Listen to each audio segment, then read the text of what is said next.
Adlaw nga Miyerkules karon mga kaigsuunan. Petsa 11 sa bulan sa Agosto tuig 2021. Ang pagbasa kinutlo.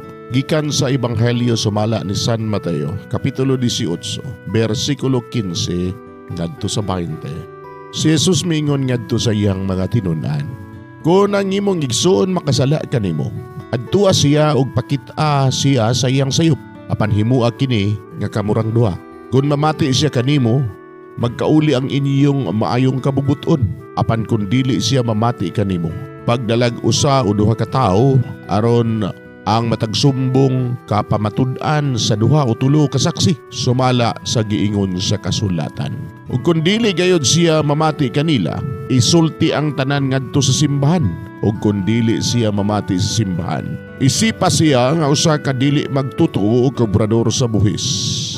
Ug busa sultihan ko kamong tanan, ang inyong idili dinhi sa yuta, idili usab didto sa langit. Ug ang inyong itugot dinhi sa yuta, itugot usab didto sa langit.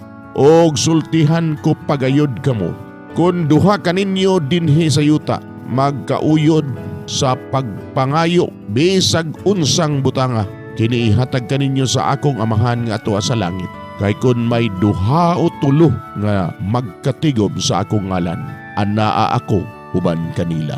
Mga igsuon ang Ebanghelyo sa Ginoo. Daygon ikaw o Kristo.